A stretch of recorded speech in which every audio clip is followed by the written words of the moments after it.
Welcome back, ladies and gentlemen, to another episode of Jamin's Daily. Today we have some really good headlines on the interwebs that I want to share with you.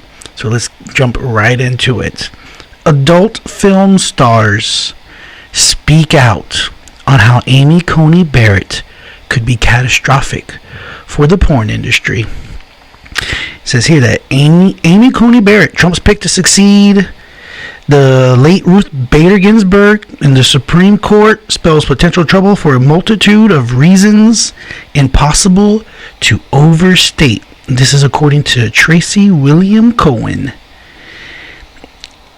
And what's crazy about this article, folks, is that they try to take Amy Coney Barrett's conservatism on just a wide array of things, and they found a way to relate it to porn, which I would imagine the things that she's a religious conservative, she would be against porn. But there's nothing in her history that would make you think she would be going after porn, because in this article they frame it as a First Amendment issue. And nobody is, if you watch some of these Senate hearings, nobody is really attacking her from that angle. Okay, so it says here that instead of supporting equal free speech for all Americans, ACB, Amy Coney Barrett, seems to support privileged free speech for religious Americans, according to some porn star. That makes no sense, because there's no proof. This is some porn star giving an opinion, uninformed opinion on Amy Coney Barrett based off of what? I mean, the fact that this is on the internet is hilarious, but let's keep going on because we need good laughs. It says her history speaks for itself, and when given the option to rule on cases that will impact sex workers, it is clear she will lean on her radical conservative religious beliefs to aid her. But aid her in what? How are they going to go about trying to dismantle or make porn illegal? On what basis? Within the Constitution. This is what, in this article, there's not the word Constitution is not in this article at all. Nobody brings it up because I doubt they know it. But I felt like I'd share this with you folks. Here's the first one. Next, moving on. Katherine Schwarzenegger weighs in after Chris Pratt is dubbed the worst Hollywood Chris. And we're going to get into why, I like Chris Pratt. Most people probably do. And most people probably don't care about his politics. But he came under a lot of pressure because, and we're going to get to this in another headline, the Avengers, they were throwing some kind of political fundraiser for Biden. And I don't know who signed off on that. How is it that the whole Avengers, wouldn't you think that everybody has to be on board or nobody? Or that doesn't seem right. Well, most of them did because they're all a bunch of Hollywood liberals. But Chris Pratt said, nah. He opted out. Nah, I don't want to do it. And, the tolerant liberals, instead of saying, okay, yeah, that's fine. You don't have to do it. We're tolerant. No. They all pile on calling him a bunch of terrible things. Which, you take it, you got to see things with your own eyes, folks. You see how these people treat each other, or how they treat others. It has nothing to do with liberalism or tolerance at all. Okay?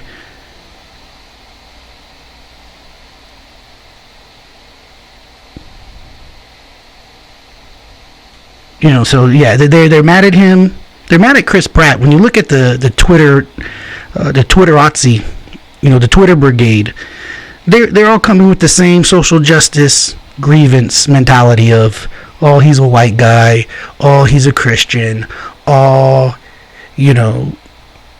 that means he must be racist and not like gay people. It's such a terrible thing that we're going through in this country because of woke virtue signaling buttholes. Next, Ashley Graham defends calling herself big in her nude bathroom selfie. First off, she's accomplished what she wants. She's on Yahoo, and what she said created even more created some kind of controversy, which means then they get to talk. It lives on. So on October the 18th, in case you missed it, folks, Ashley Graham, who is a plus-sized model, shared a nude bathroom selfie with her Instagram followers, capturing the photo "Naked Big Girl." The model's use of the caption "big" caused some controversy, and in response, Graham explained her positive view of the word. Over the weekend, the new mom also celebrated her son Isaac turning 9 years old. Nobody cares. Never one to shy away from body-positive captions, Ashley Graham lit up her Instagram over the weekend with a post-shower nude bathroom selfie celebrating her curves. And in the caption, she used the word "naked big girl." It says one person left a comment saying "naked normal girl," while another fan wrote, "I hate that this is seen as big girl. I see nothing but a beautiful whatever, no one cares." Okay, Graham took the time to engage with the comments. I hear what you're saying, but if you look at big as a positive or love, then you can see it like I do. I love my big, strong, beautiful body. And the photo, since this is on Instagram, it's hard to get these stupid photos, save them, and get them on the podcast for some reason. We're going to figure it out, though. But, she doesn't look that big, but she's big, and that's why when people are saying, "Oh, it's normal," yeah, she's probably normal, but she's talking about she's a model, so she's referring to herself as big for a model. People need to get over that. They don't understand by now how the whole plus size works. Okay, moving on to a record-setting catch of 110-pound catfish in Georgia has the angler, the guy who caught it, under fire. You know why? Because in order to break the record, he caught it on a Friday, and the record book keepers were like, "Oh, we can't, we closed. You're gonna have to bring it in on Monday." So the guy tries to keep it alive all weekend, and it dies. So now people are mad at him.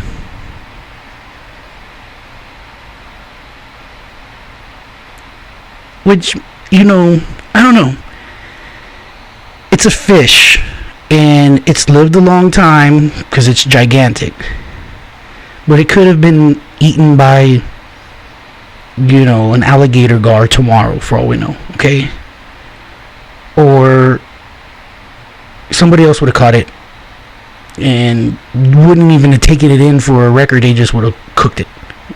You could probably feed 20 people, 200 people maybe. This thing is huge. 110 pounds? Yeah, you can feed probably 200 people with this one fish, perhaps. But unless you are a crazy PETA person, who else could complain? When you go fishing, you catch fish. And yes, it's nice if you want to put them back. Because, especially in sports fishing as an angler, you're really not always catching fish to eat them. You're catching fish because it's fun. The sport of trying to catch the fish. But, how do we know? If you just catch a huge fish and you're hungry, you can take it home and eat it. As long as you're not breaking any laws, I would imagine. And yet, the internet comes looking for you. I never understood why these trophy hunters and people like that, why they should take a Polaroid and then put it on the wall. If you take anything with your phone, it's going to get out, and then they're going to come for you. Don't understand why they still take photos of these things.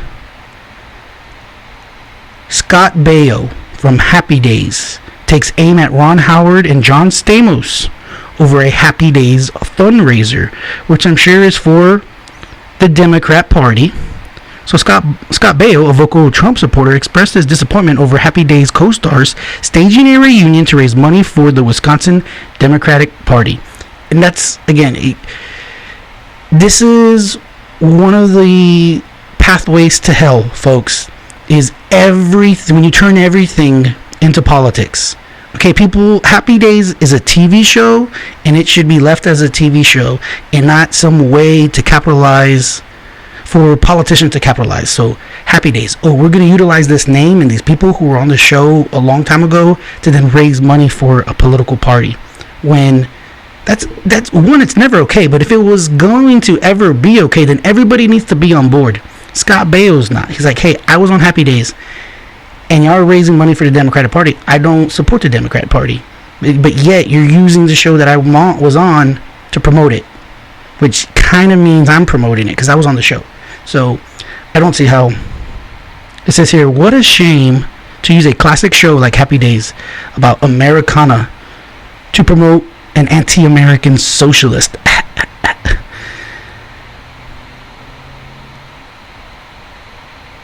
Yeah, it just seems like it's not. Again, if we turn everything into, which is why people are upset about sports, the politics in sports, now politics and just random shows that have been over for decades, but yet they're going to revive them in effort to raise money for politicians. It just seems like when you do this, it is only divisive. They could just raise money. These people who were on this show, Happy Days, could have just all got together and do a fundraiser and leave Happy Days' name out of it. But whoever owns the rights to Happy Days obviously was able to do this and wanted to do it. So I guess good for them. Elon Musk becomes Twitter laughingstock after Bolivian socialist movement returns to power. So for the folks who don't know, Elon has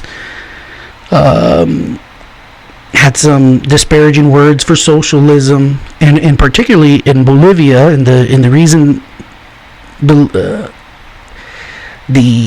theory is because Bolivia has a lot of huge, or perhaps the largest stockpile of lithium deposits. And lithium is very important in batteries, so electric cars need batteries. So they're accusing Elon Musk of some nefarious plot to try to get easy access, pillage Bolivia's lithium stocks deposits.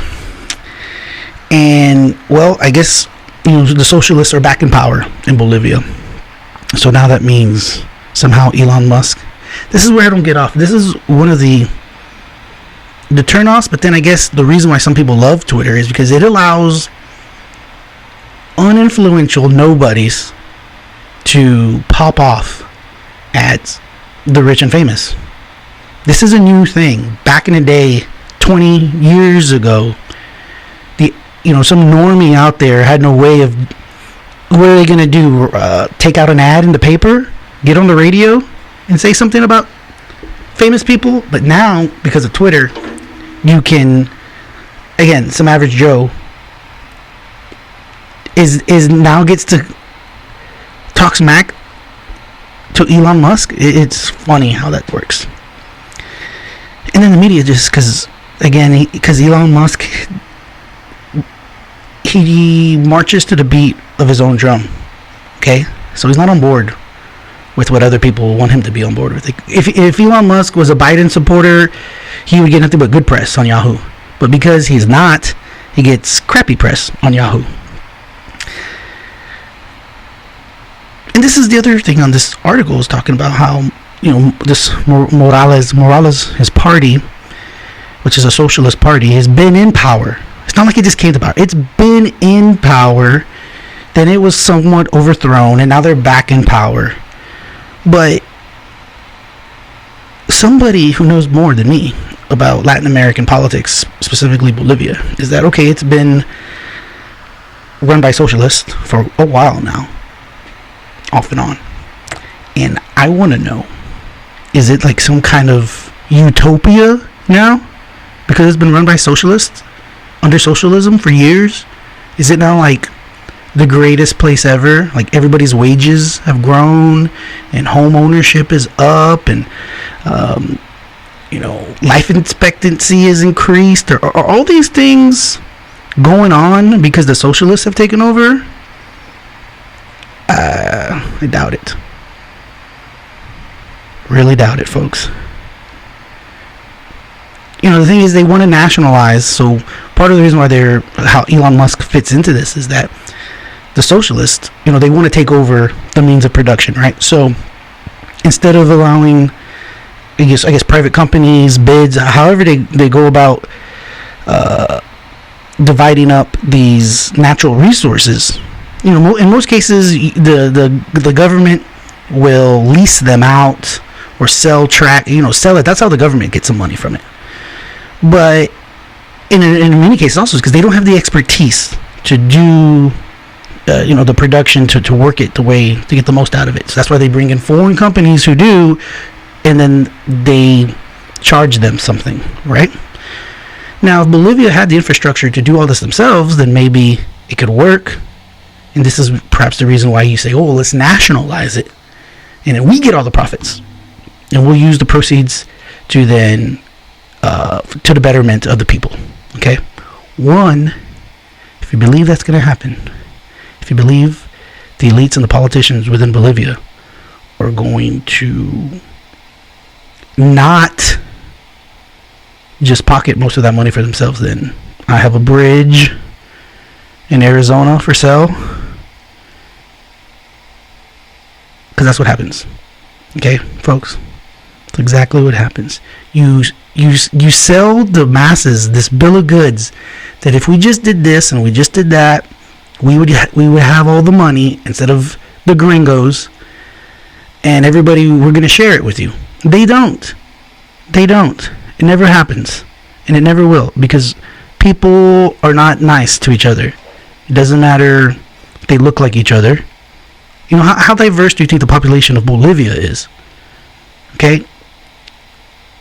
And yet, they don't get along. They have divisions amongst themselves. Okay? This is human nature. And socialism is not the answer. Moving on. Oh, here comes some good bad press for Ivanka Trump. She was mocked for saying she's been using the pandemic to learn guitar. Seems like a innocuous thing to say, just like, she's in some kind of interview and they're asking her stuff. But you know what the headline says? It says Ivanka Trump mocked for saying she's been. There's never been a headline on Yahoo News that says Ivanka Trump praised yada yada yada. It's always something like this. Ivanka Trump mocked for saying she's been using pandemic to learn the guitar as 8 million fall into poverty. The humanity. Ivanka Trump has been mocked for saying she is using the coronavirus pandemic to learn how to play the guitar just a few days after it was reported that 8 million Americans have fallen into poverty since May. During the interview on Monday, Mrs. Trump, who's 38, who serves as an advisor to her father, President Donald Trump, revealed she has started learning guitar over the last few months. Quote, she's quoted as saying, for a lot of us during this pandemic, we've reconnected to some of life's simple pleasures, board games, for example. We've dusted off all of ours for sure. Excuse me. And she said, I took up playing guitar. The fact that somebody heard about this, I guess, someone's doing like I'm doing now, they're looking at the phone, they read an article, and then they decide to tweet about it. So here's some loser named Eric Koch, who then responds to a tweet. He says, that's cool. 24,000 New York City residents dead. In response to Ivanka saying she wants to play the guitar. She's trying to learn how to play the guitar. What is the relevance in this situation at all? And how in the heck is Ivanka responsible for 24? They need to talk to Cuomo, the governor, who put elderly citizens sent them back into the nursing homes because they didn't know any better, or it was just mismanaged. Thousands of seniors were killed, not based off of what Trump decided to do, but based off what their governor in their own state, in New York and in New Jersey, what they decided to do. Okay? But no, nobody wants to hear that. No, it's all Trump's fault. Here's the thing. Whether you're a Trump supporter or not, or whatever, the thing is, in a pandemic, if you really feel like some human being, okay, I'm not talking Jesus Christ here, folks. I'm talking a mere mortal. If you think there was some mere mortal who would have been the leader at the time, could have drastically in some magical way prevented all of this, and it would have led to some significant differences in the outcomes, then you're just dumb. Okay, that's not how pandemics work.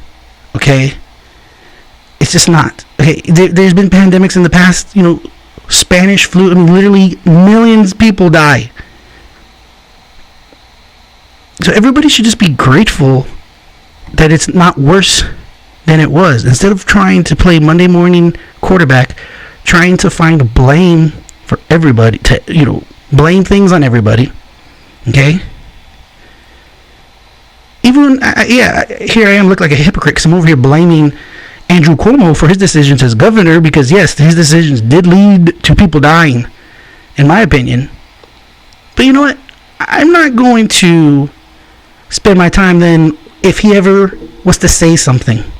Imagine Andrew Cuomo says something about the pandemic and that he did this or that, and then here I am tweeting at him or tweeting, yeah, but your decision to let COVID, people who positive for COVID go back into the senior living, the senior homes, and it caused people to die. It's all your fault. What kind of loser, lonely person do you have to be to do that, for one? And then two, how more people got to be on my side of this, of thinking, maybe Trump didn't do the best, but he sure didn't do the worst. And really, who really knows? There was the Obama administration's own, I can't remember who it was. It was like somebody within, though, some political hack, but who would know, was talking about and has been vocal about how when the swine flu came out, that it was nothing other than just like sheer dumb luck that it wasn't worse than it was, because there was no decision, it was nothing that the Obama administration did that led to some outcome. It was just basically, they didn't know exactly what to do. There was inaction. We did this, we did that, and you know what? Really, by luck, I would say by the grace of God, it wasn't as bad as it could have been. Because that's how these things end up working out. When things are, when you're dealing with the unpredictable. Moving on, something a little lighter. Matthew McConaughey turned down $14.5 million offer to make another rom-com. A romantic comedy movie, folks. And it says here that the year was 2010. It's like, what happens? These staff writers for these online rags, they have to find something to write about at some point. So they're going with the 10-year. In the year 2010, it was a pivotal moment for Matthew McConaughey. The actor was coming off a decade as the face of romantic comedy genre thanks to The Wedding Planner, How to Lose a Guy in 10 Days, Failure to Launch, Fool's Gold, and The Ghost of Girlfriend's Past, nearly all of which grossed over $100 million at the worldwide box office. As McConaughey writes in his new memoir, Greenlights, rom-com offers were about the only offers he was getting at the turn of the decade. So yeah, he probably got tired of doing that stuff at one point. He's thinking, I gotta do something else, so I can't take it. Says, he doesn't reveal, so he's not telling us which rom-com he rejected, but he does talk about turning down $14.5 million. He goes, I declined the offer. If I couldn't do what I wanted, I wasn't going to do what I didn't, no matter the price. And that's a good lesson, folks. When you, on Jamin's Daily, you hear these, little gems. So sometimes you can't always go with the money if your heart's not in it. this is a good lesson for life. You got to do, sometimes you need food for the soul. So you got to do what's going to make you happy, make you feel good about yourself, even when perhaps there's the easy way out. For Matthew McConaughey, the easy way out could have been just sadly keep doing the rom-coms, making crap load of money. But he said, no, don't want to do this. Moving on. I'm going to try to say these names right, but these guys are in a band. Actually, perhaps one of the first concerts I ever went to. They were part of the festival. I went to Ozfest in 2002 in San Antonio. And System of a Down was one of the main acts. And so there's two of the... and they're Turkish. The band members, they're from Turkey. But they're Armenian. So I guess you shouldn't say they're Turkish. They might take offense. They're Armenians from Turkey. One's name is Serge Tankian, and the other one is named John Dalmayan, and Serge Tankian. And so they're two band members. They're actually in-laws. Okay, they're brother-in-laws. And this whole article is about how they disagree when it comes to politics. One is a Bernie supporter, and the other one is a Trump supporter. And so he says here, one of them says, he's my brother-in-law and my drummer. Is it frustrating being politically opposite to your own drummer and brother-in-law? Hell yeah. He talked about how he was a Bernie supporter, and he still is.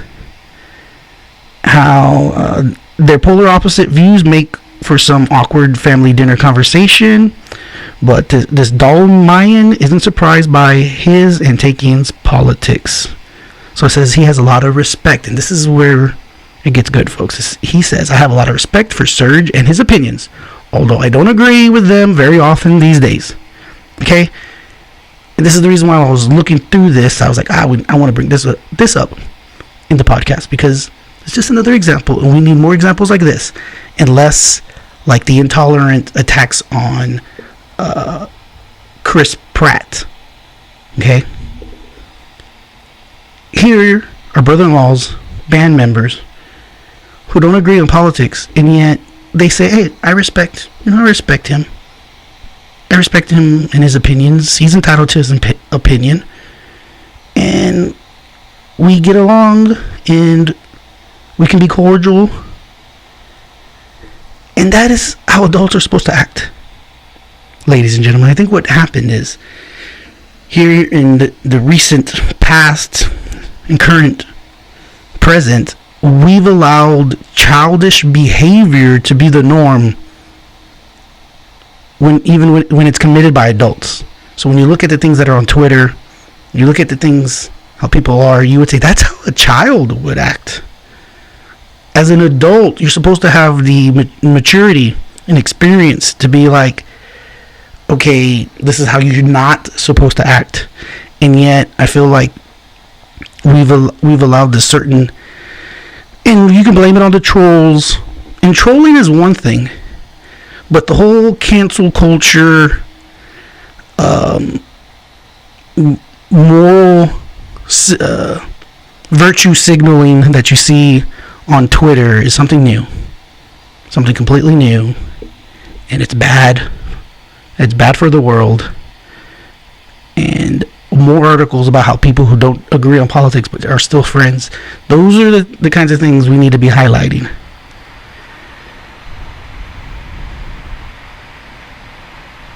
Can I get an amen, folks at home? Let's see now. The next thing on the internet. This is, some of these again was clickbait. One here is Tim Allen speaks out after Last Man Standing gets canceled. That happened quite a while ago. Unless it happened again. Did it get picked up and then got canceled again? Maybe. Who cares? Here's one. Here's a good headline. We're just gonna get into it, folks. We're gonna find out together. Woman frustrated by boyfriend's unreasonable request.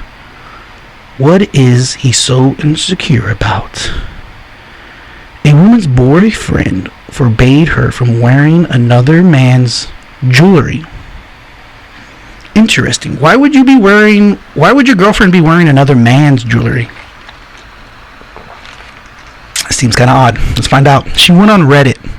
Whenever I read these articles sometimes on the internet where it starts off, or the whole article is about somebody's interactions on Reddit.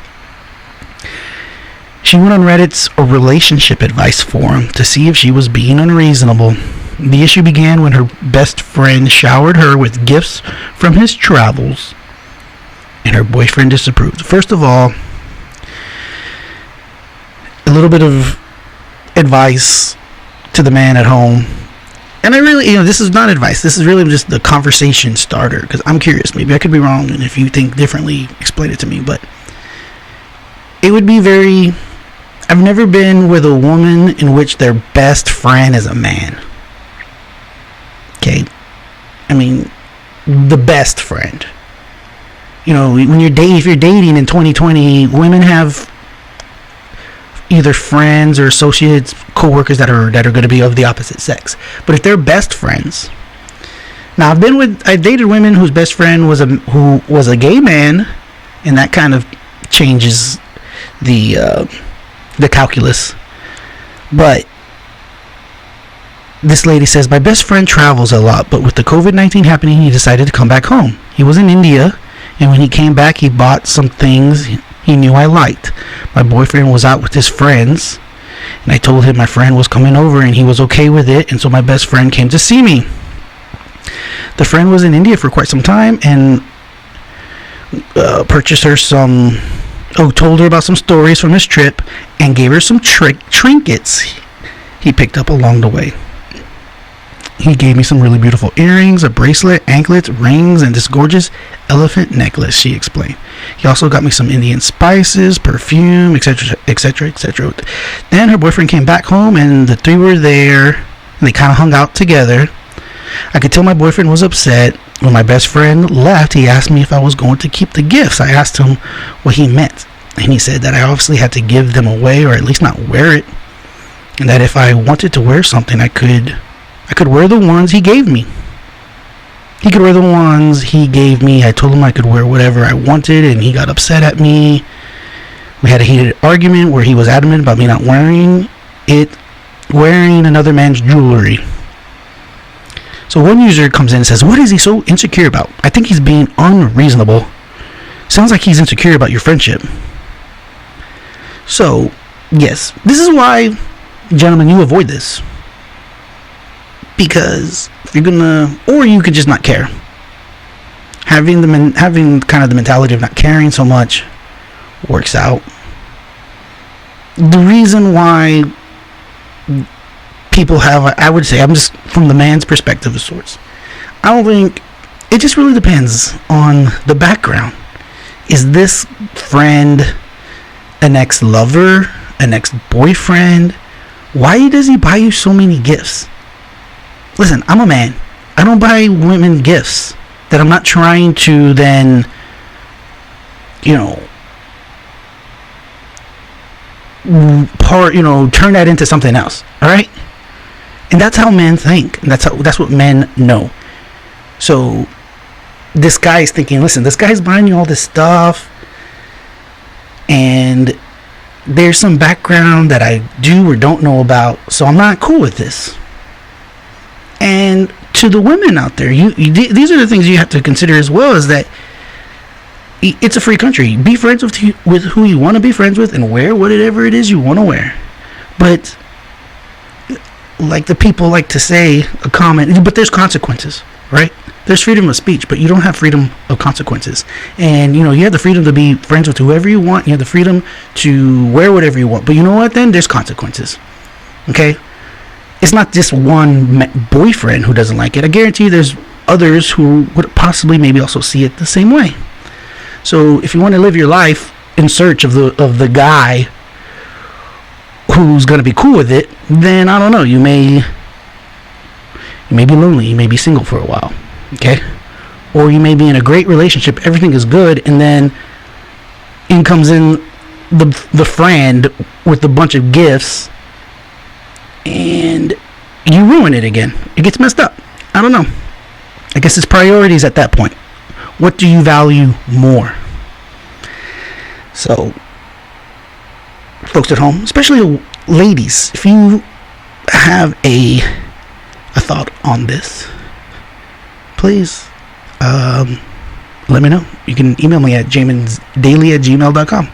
The other thing would be is, if these are truly just like trinkets, inexpensive kind of trinkets that he bought from the marketplace in some in India, then it's a little more reasonable to, because if he spent a lot of money, that's another kind of red flag that most men would have. Like, he's spending all this money on, it just doesn't jive, okay?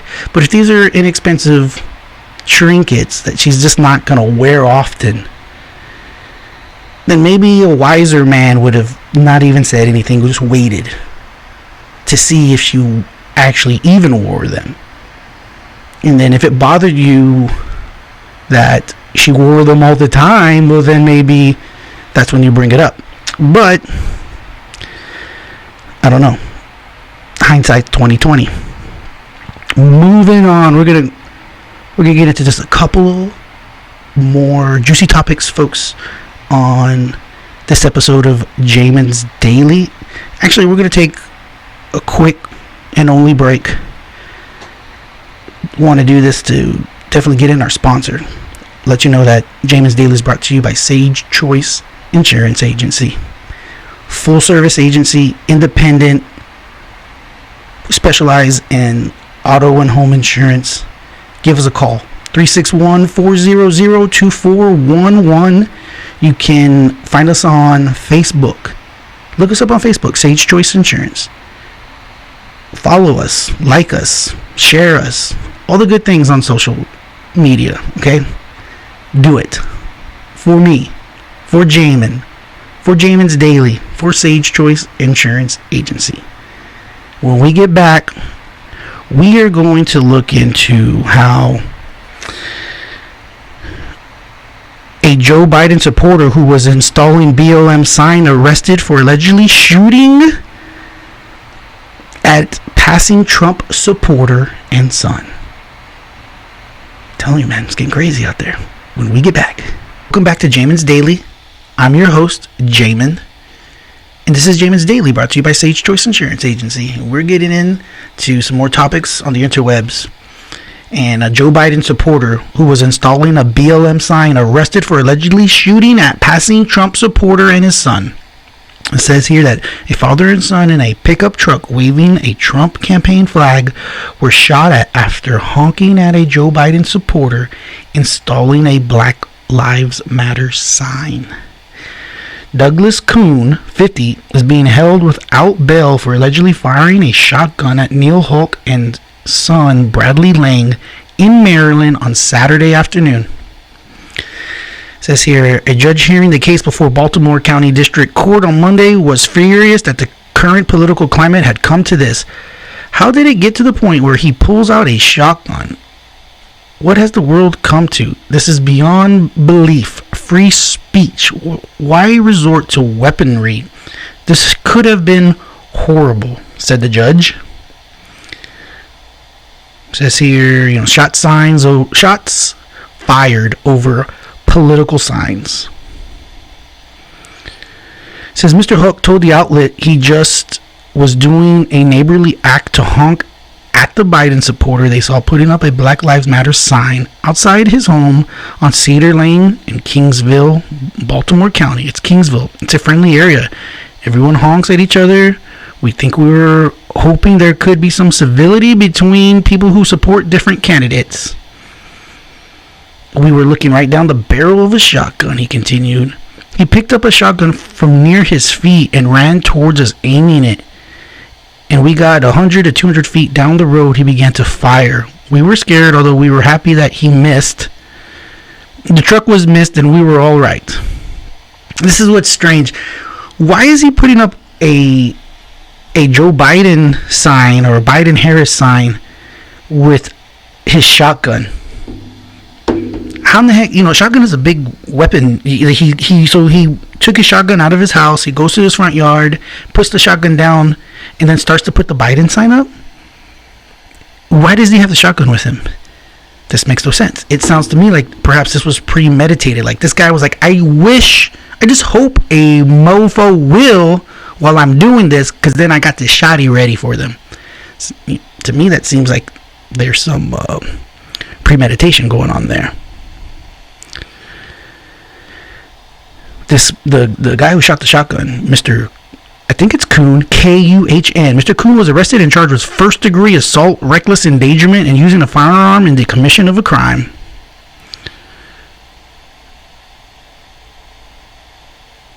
It says here that a neighbor who had been living there for 35 years says that this other man, this Mr. Kuhn, has only been in the neighborhood for about a year. I never asked what his political affiliations were, and I really don't care. You're entitled to put up whatever you want on your property, the neighbor says. Several neighbors told the outlet that there have been multiple instances where Mr. Kuhn's Biden Harris 20 and Black Lives Matter signs would be taken down and go up again and be taken down again over several days. It says the Black Lives Matter sign was down and one of the Biden signs was down. They're flags that were torn down. So maybe this guy has had his signs taken. This goes on. Can you imagine? Do you know? And there's all kinds of YouTube and funny things of people stealing Trump signs left and right.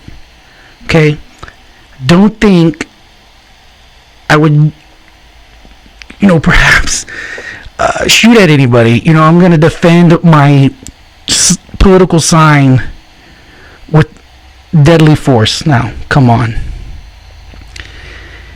It just goes to show some of the anger that people have, in which they have no outlet. Because what would have happened if, instead of some person driving by and honking, it would have been, some young, holy shit, dude, you just scared me.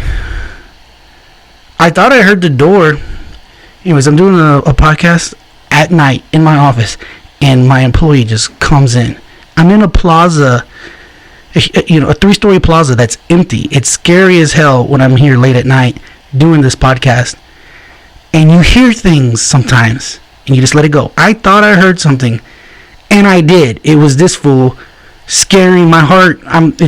My heart rate is just starting to come down again. Jesus Christ. Anyways, we're going to end that with this. Or we're going to end that with that. Anyways, folks at home, thanks for joining me, your host, Jamin, with another episode of Jamin's Daily. Don't forget, the podcast is brought to you by Sage Choice Insurance Agency. You can reach us at 361-400-2411. Loan originators, real estate agents. We want to be your trusted referral source, referral partner. We've been in business for a long time. We know how to work with these people. Okay, these are wonderful, great people. Okay, we know the deal. We can help you. Give us a try. Give us a call. 361-400-2411. Thanks for joining us. Jamin's Daily. Please stick with us because the best is yet to come.